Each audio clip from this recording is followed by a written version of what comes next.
앞서 이제 진중호 교수께서 잠자던 이 보수를 뿅 하고 이 깨운 그 이슈가 있다. 바로 이재명 대통령의 셀프 면죄부라고도 불리우는 이 공소취소 특검법이다. 지금 국민의힘에서는 공개 토론하자라는 이야기를 하고 있네요. 이게 그만큼 국민의힘으로서는 반전 기선을 잡을 수 있는 고삐를 잡을 수 있는 이슈라고 판단했을까요, 교수님? 네, 뭐 그럴 수밖에 없는 거죠. 왜냐하면은 이제 그 민주당에서 막 밀어붙이려고 했거든요. 예. 일단 대통령의 요구가 그거였어요. 그리고 민주당에서 그 명을 받아가지고 몰아치려고 했다가 어떻게 생각한 거냐면 보수가 지금 질이 멸렬하기 때문에 이 정도 우리가 몰아쳐도 끄떡없다라고 생각한 거 아닙니까? 그래서 그 발언이 나온 거 아니에요. 어차피 국민들은 모른다. 80, 90%는 모른다. 예. 대세에는 시장 없다라고 몰아쳤다가 갑자기 역풍이 느껴지기 시작한 거거든요. 그러니까 다시 절차와 시기 조정하겠다라고 하면서 한 발 물렸단 말이죠. 그러니까 국민의힘에서 이걸 갖다 가만 놔두겠어요. 일단 물고 늘어져야 되는 거고 이걸 갖다 선거 기간 내내 이슈화해야 되는 거거든요. 그래서 그걸 갖다 물고 늘어지는 거고 이건 전술적으로 현명한 거라고 볼 수 있습니다. 예. 근데 문제는 뭐냐? 국힘이 사실 그 내란이거든요. 그러니까 대통령이 자기 재판을 갖다 자기가 취소하는 거잖아요. 이거야말로 내란이거든요. 또 다른 의미의 내란인데 문제는 뭐냐면 국힘이 과연 그 말할 자격이 있냐라는 거예요. 아니 군대 동원한 내란도 옹호했던 너희들이 이거 어떻게 보면 사실 규모가 비교가 안 되잖아 이거는. 예. 이걸 갖다 그래서 국힘한테는 이제 말할 자격이라는 게 좀 없어요. 그러다 보니까 쟤들도 막 나가는 것 같고 이게 이제 이런 문제입니다. 사실은 시스템 내에서 해결할 수가 있잖아요. 정말 기소가 조작됐다? 간단합니다. 증거네. 증거가 다 법정에다 딱 내잖아요. 예. 판사가 딱 보고 딱딱 공소기가 끝나요. 이걸 왜 못하느냐? 증거가 없으니까 못하는 거예요. 증거가 없으니까 못하는 겁니다. 그렇다면 두 번째 시스템 내에서 할 수 있는 일이 있거든요. 재심. 아니 재심이 될 수가 없죠. 일단은 판결이 나야 재심이 되는 예, 거니까. 그 이화영은 그걸 해야 돼요. 이화영은 재심 신청할 수 있어. 하면 돼. 이화영도 안 하잖아. 왜? 증거가 없으니까. 근데 두 번째는 뭐냐면 법무부 장관이 수사 지휘를 하는 거예요. 공소 취하해. 그럼 간단하거든요. 그럼 적어도 그거 자체는 부당하지만 적어도 시스템 내에서 이루어지는 거예요. 그렇죠? 근데 문제는 뭐냐 그럴 경우에 법무부 장관이 정치적 책임을 져야 되고요.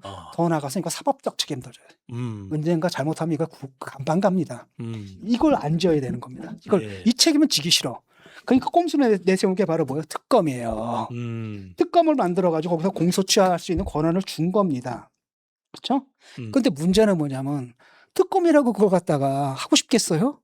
나중에 어떻게 될지 모르잖아요. 그렇죠? 나중에 왜냐하면 그렇게 해가지고 막 취소해줬다가 자기들이 만든 법이 있습니다. 법의 복제라는 거. 이거 딱 걸리거든요. 정말 딱 걸리면 자기들 감방을 가야 되는 거예요. 대치기를 당하네요. 그러니까 검사들이 특검 가려고 하겠어요? 지금 뭐냐면 검사들 분위기가 어떤 거냐면 특검에서 소환을 하잖아요. 자기 부르잖아요. 예. 가라 그러면은 뭐냐면 나는 아플 준비가 되어 있다 그런데요. 앞으로 아플 예정이다. 그러니까 휴직을 하는 거예요. 그냥 네. 아프다고 휴직을 해버린다는 거죠. 왜냐하면 거기 가가지고 괜히 콕 꺾어가지고 그 공소 취하를 해줬다면 그 책임을 몽땅 누구한테 뒤집어 쓰는 겁니까? 특검이나 특검보 그다음 해준 사람들이 뒤집어 쓰거든요. 아무도 안 가. 그러면 공소 취소가 되겠어요? 안 되겠어요? 안 되죠. 안 되죠. 설사 간다 하더라도 공소 취소를 겁나니까 못 해주겠다라고 할 수가 있거든요. 그러면 안 되잖아. 그래서 뭘 도입했냐면 야 이거 끝내주더라. 공소유지 변호사라는 제도를 대단한 사람들이에요. 이거는 공소유지 변호사라는 건 뭐냐면 이거 특검은 자격 요건이 있거든요. 네. 보통 법조계 15년 그다음에 특검번호 뭡니까? 적어도 7년. 이건 그거 없어요. 그러니까 개나 소나 한마디로 듣보잡 데려다가 딱 앉혀놓다는 겁니다. 듣보잡 변호사 앉혀놓고 개한테 공소 취소를 시키더라는 거죠. 그렇게 되면 책임이 결국 어떻게 가는 겁니까? 원래 대통령 책임, 법무부 장관 책임, 그다음에 특검보 책임 아니고 결국 뭐예요? 공소유지 변호사한테 가버리는 거예요. 생뚱맞네요. 생뚱맞은 거고. 근데 문제는 뭐냐? 이 공소유지 변호사들 중에서 또라이들이 있거든요. 왜냐하면 어차피 하이 리스크 하이 리턴이잖아. 예. 출시하고 싶은. 말도 안 되는. 그러니까 정말 충성을 다해가지고 개처럼 충성을 해가지고 출시하고 싶은 놈들이 또 있을 거라는 거죠. 예. 그러니까 만일을 대비해서 무조건 공소 취하로 가기 위한 모든 장치들을 여기다 다 담아놓은 겁니다. 예. 이게 이제 문제라는 거죠 지금. 예. 자 그런데 이 공소 취소 관련해서 어떤 반전이 있을까 한가요? 반전이 있을 일인가요? 갑자기 추미애 경기지사 후보가 등장합니다. 공소 취소 논란으로 골이 지끈지끈한 상황인데 추미애 경기지사 민주당 후보는 피해자 명예회복이 왜 잘못됐나요? 공소 취소해야죠. 뭐 이런 취지인 것 같은데요, 교수님. 그거는 그냥 헛소리라고 생각하면 됩니다. 아니 간단한 아까 내가 얘기했잖아요. 조작이 기소가 조작됐다면은 예. 증거를 대면 돼요. 법정에 내면 바로 어떻게 됩니까? 바로 그냥 그 순간에 공소 기각이 되거든요. 예. 깔끔하게 끝날 일이라는 거예요. 깔끔하게 끝날 일이거든요. 예. 그런데 그걸 위해 가지고 지금 뭐예요? 특검이 지금 보니까 인원이 뭐 거의 300명, 200 몇십 명이에요. 특검이 30명에다가 메모드급이네요. 수사관이 뭐에다가 이래가지고 하나의 그 지청 있죠? 검찰 지청 수준이거든요. 그다음에 예산만 300억 들거든요. 이런 일을 왜 합니까? 간단하게 조작 기소야? 그럼 간단하지. 법정에다 증거 내? 그러면은 기각되는 거잖아. 그런 증거가 없으니까 지금 문제가 되는 거 아니겠습니까? 그러니까 말도 안 되는 소리를 지금 하고 있는 거죠 지금. 예. 이 상황에서 우리가 거론하지 않을 수 없는 인물이 박상용 검사입니다. 예. 이재명 대통령 공소 취소 사전 작업일까요? 술파티 의혹 박상용 검사에 대해서 징계 여부 심의가 있었는데 예. 여튼 박상용 검사는 대검 감찰위원회에서의 소명에 대해서 6시간인가요? 소명 절차를 거치고 기회줘서 고맙다. 연어 술 파티는 절대로 사실이 아니다. 예. 이렇게 또 이야기를 했습니다. 예, 이분 또 얼마 전에 만났습니다. 뭐 네. 출판사에서 연락이 와가지고 이분이 책을 낸대요. 그래서 간단하게 이제 대담 비슷하게 한 꼭지 내가 담당하기로 했거든요. 예. 같이 식사했는데 굉장히 유쾌하고 활발하고 정말 구김살없고 정말 순수하고 듣지 하니까 옛날에 참여연대 이런 데서 일했던 그 진보적인 진영에서 일했던 이런 분이에요. 예. 예. 그랬는데 그때 같이 일했던 사람들이 박원순 뭐 누구지요? 또 누구더라? 또 참여연대. 유시민 뭐 이런 사람. 유시민. 그때 자기가 굉장히 존경했던 사람들이 나중에 다 저렇게 변하는 거 보고 굉장히 실망했다. 이런 말씀도 하시더라고요. 예. 근데 이분 지금 징계 무조건 할 겁니다. 왜냐하면 이게 캥거루 재판이거든요. 일단은 술 파티는 없었다는 게 확인됐잖아요. 그렇죠? 네.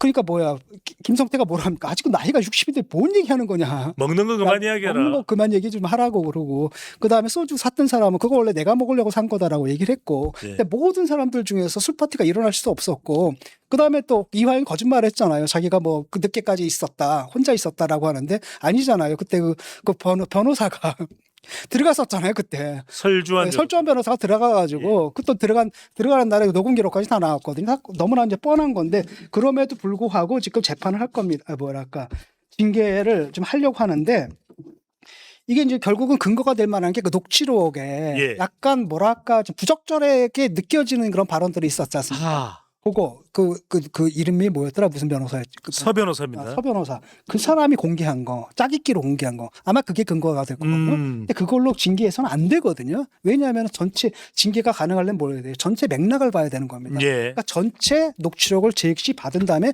그걸로 징계를 한다면 모를까? 그걸로 판단한 다음에 이거는 말이 안 된다라는 거거든요. 왜냐면 이런 거예요. 이 나라하고 그 다음에 저 나라하고 축구 경기를 하는 겁니다. 예컨대 뭐라고 할까? 뭐 한국하고 예를 들어가지고 인도네시아랑 인도네시아입니다. 그래서 우리가 4대1로 이겼어. 근데 편집을 하잖아요. 4대1로 이겼는데 편집을 하잖아요. 인도네시아가 1대0으로 이긴 걸로 만들 수가 있어요. 그렇잖아요. 딱 그거거든. 네. 그렇기 때문에 전체를 봐야 되는 겁니다. 그런데 그거 없이 아마 무슨 수를 써서 징계를 때리려고 하거든요. 왜 이 징계를 넣는 게 징계하는 건 목적 자체가 아니라 명분을 획득하는 거야. 징계를 위한 징계입니다. 바로 그렇기 때문에 얘 징계받지 않았냐. 얘가 잘못한 거지 않느냐. 그러니까 조작 기소야. 라고 하면서 특검 막 때리고 이럴라 명분을 삼아야 되기 때문에 무슨 수를 써서라도 징계를 하려고 할 겁니다. 아마. 네. 꼬투리를 잡아서라도 요만한 꼬투리를 잡아서라도. 박상종의 운명 어떻게 될지도 궁금한데요. 그래서 이게 이제 선거에 미치는 영향이 될 텐데 교수님. 일각에서는 이 특히 이제 영남권은 이게 이른바 최대 이슈가 될 수도 있다. 잠자든 샤이 보수를 깨우고 투표소로 나가게 만드는 동기부여가 될 것이다. 자극이 될 것이다. 이른바 보수 동남풍 돌고 돌아 이 부산, 울산, 경남에서 대구, 경북으로 강원도로 인천으로 또 수도권으로 이런 이야기가 나옵니다. 일단은 보수 별집에 이제 불씨를 제공한 건 사실입니다. 예. 그런데 문제는 뭐냐면 지금 장동혁이 어디로 가고 있습니까? 윤 어게인으로 가고 있기 때문에 이게 오래 가진 않아요. 그다음 민주당에서 일단 속도 조절에 나섰잖아요. 최대한 선거 기간 동안에는 이슈화되지 않으려고 막으려고 할 거라는 겁니다. 예. 그런 상태 속에서 이 이슈가 그 폭발성을 갖기는 아무래도 한계가 있는 것 같고 또 다른 동남풍의 가능성이 있다라 하면 역시 한동훈이에요. 변수는 한동훈밖에 없거든요. 한동훈이 뭐냐면은 자기 딱 뜨게 되잖아요. 그럼 보수가 이제 개혁할 수 있다는 희망을 보여주는 거잖아요. 그렇죠?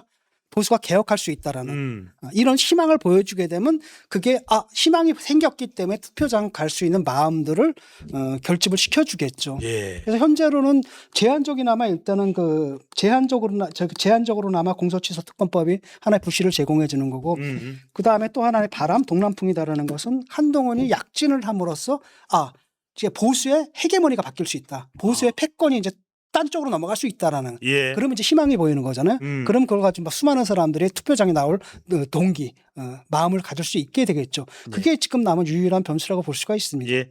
한사리 영남님, 윤석열의 계엄에 이어 이재명의 공소 취소라니 민주주의가 태보하는 것 같습니다라는 말씀이셨습니다. 끝으로 진중권의 찍찍찍 썰썰썰. 자, 이재명 대통령의 셀프 면죄부라고도 불리는 공소 취소 논란.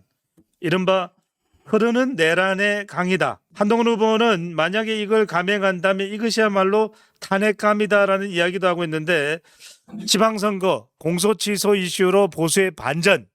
교수님, 방금 전에 뭐 좀 말씀을 해주시긴 했습니다만 가능할까요? 뭐 저는 그거는 제한적인 효과는 있을 것이다 이렇게 보고 있고 그것보다 더 중요한 건 뭐냐면은 왜 이게 폭발적이지 못하느냐라는 건 그걸 비판하는 사람들은 내란을 응원한 세력이라는 거예요. 예. 이럴 경우에는 이건 뭐랄까 쉽게 말하면 똥 묻은 개가 겨 묻은 개를 나무라는 꼴이 되거든요. 바로 그 때문에 이게 폭발성을 가지려면 뭐 해야 되는 겁니까? 보수가 변한다라는. 예. 쉽게 말하면 보수의 패권이 다른 쪽으로 넘어가서 이제 보수의 주도권이 다른 쪽으로 넘어간다. 이른바 합리적인 보수로 넘어간다는 사인과 결합할 때 비로소 이게 이제 폭발성을 갖는 거지. 그 이전에는 제한적인 효과밖에 못 낼 거다 이렇게 봅니다. 네.